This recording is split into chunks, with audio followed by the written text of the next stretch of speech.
Je peux parler de Belle, Ouais. donc de Mamoru Hosoda. Belle, peut-être préciser juste que c'est sorti en 2021 en France, mais c'était le 31 décembre, il me semble. En fait, au c'était cinéma en le France. 20. Je crois que, en tout cas, au Japon, la sortie c'était le 25 décembre, et nous, on Ouais. l'a vraiment eu dans les salles en 2022. Et Oui, malheureusement, il n'a pas pu c'était, être présent aux Awards. fin début d'année, ouais. Ouais. Ouais. Mais du coup, ouais, Belle, film très sympa de Mamoru Hosoda. D'ailleurs, Mm. qui a, si je dis pas de bêtises, je crois qu'il a réalisé un film One Piece, il me semble. Mhm. Il avait réalisé aussi un Digimon, je crois. Enfin bref. Ouais. Et du coup, Belle, c'est très sympa. Je pense, bon, il y a peut-être pas grand monde qui l'ont vu. Moi, j'ai eu la chance d'aller le voir au cinéma juste avant qu'il soit déprogrammé. Et en fait, on voit qu'il y a pas mal de CGI. En fait, c'est un peu comme le film Summer Wars de mémoire. En gros, ça parle de réseaux sociaux et tout. Et du coup, pour bien différencier le monde réel du réseau social, quand c'est dans le réseau, c'est en CGI. Et quand on est dans la vraie vie, les personnages sont animés de manière classique. Donc ça parle d'identité, de la famille aussi, des relations toxiques et tout. Enfin bref, pas mal de trucs super intéressants.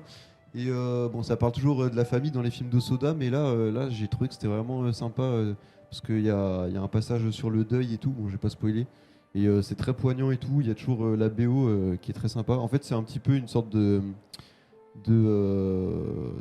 remaster, enfin je trouve pas le mot du conte de La Belle et la Bête en gros, manière au soda, du coup très sympa. Et puis il y a Inuo aussi qui est sorti en Inuo. salle en France, T'as pu le voir? mais non moi j'ai pas pu le voir malheureusement parce il passait pas dans ma ville à côté, donc de Masaki Yuasa, donc le réalisateur, pour ceux qui connaissent, le truc le plus connu qu'il a fait c'est Devilman Crybaby, mais il a aussi fait des trucs de fou comme Mind Game, Louis et l'île aux sirènes, Eizouken, Nighty Short Walk-on Girl. Eizouken. Donc voilà. Et Zuken Ping Pong, ouais. Ouais. Et Ping Pong aussi la série. Et récemment, qu'est-ce qu'il a fait? Il a fait un truc récemment, je crois. Inuo. Vraiment pas rigolo, bref. Et du coup, j'ai juste vu quelques retours et tout le monde dit que c'est de la dinguerie. Rien que visuellement, ça a l'air. C'est vrai que ça tente de Ça a fou, l'air c'est dans incroyable. une ambiance un peu Japon féodal, samouraï un peu. Ouais, voilà. Puis apparemment, C'est ça stylé. parle de création artistique et tout. Enfin bref, ça a l'air vraiment d'être très sympa et de pas être redondant parce que c'est souvent le truc qu'on peut reprocher aux réalisateurs de films, c'est un petit peu de traiter toujours la même thématique. C'est pour ça que j'attends vachement le prochain film de Shinkai là, Suzume, Suzumu, je sais Tonimari, plus quoi. ouais. Parce que moi j'avoue que Tenkinoko, je fais une petite digression là-dessus, mais j'avais pas trop aimé parce que ça faisait trop Your Name 2 quoi, C'est genre je suis pas d'accord. assumé. Surtout qu'on a même carrément des, Avec de la pluie. on a même carrément On a des eu les caméos des persos ouais, ouais. qui se ramènent en mode oh c'est moi, c'est Taki là. Et Mais bref. justement, dans Suzume, je crois que ça dit qu'il y aura peut-être aussi des caméos liés aux autres films de Ouais, de mais Shinkai, pareil, tu vois. enfin après, bon, j'ai pas vu le film, on verra, mais Moi non plus. des retours que j'ai vus, apparemment, ça faisait plus Voyage vers Agartha, donc un autre film qu'il avait fait, où Celui-là, je l'ai- un je l'ai récit un vraiment peu plus apprécié, d'aventure et tout, et Ouais, moins je vais Agartha. romantique comme il a l'habitude de faire. Mais bref, et du coup, il y a aussi Les Murs Vagabonds, Oui, donc sur Netflix là qui est il ouais, était bien mieux. de Hiroyasu Ishida, je crois, de mémoire. Donc lui, pareil, c'est un mec qui bosse beaucoup avec le studio Colorido. Et il a vraiment. En fait, je l'ai vu aujourd'hui le film.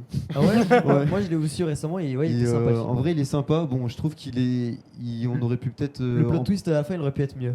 Ouais, moi, ce qui m'a surtout. On aurait pu amputer, je pense, 20-30 minutes en Je suis vrai. d'accord, il était long, ouais. Mais sinon, c'est très sympa. Et puis, pour ceux qui connaissent pas, il a réalisé donc aussi d'autres films comme Penguin Highway, que j'ai pas vu, et des courts-métrages et tout, très sympas. Notamment Hinata no Aoshigure, je crois, de mémoire. Donc ça, c'est vraiment un truc à voir, ça dure même pas 20 minutes. Et il a vraiment une superbe utilisation de la 3D. Vous avez peut-être déjà vu des extraits, c'est un petit garçon qui est sur une sorte de pélican géant avec des métros qui tombent dans le ciel. Enfin, c'est un peu le sbeul, mais c'est Les vraiment métros très qui cool. tombent du ciel. Ouais, Il y a une ouais. séquence qui a tourné, il Mais était sur un oiseau. c'est des séquences qui se passent dans sa tête au gosse. Et lui, il fait beaucoup de films, je crois, avec des enfants. Il parle beaucoup de l'enfance et tout. Bon, là en particulier, ça parle plus de la nostalgie de certains lieux qu'on a et tout. Enfin, bref, comme je vais pas vous spoiler le film. Mais très très cool, celui-là aussi. Et puis, il mérite sa place dans les nominés, tout simplement.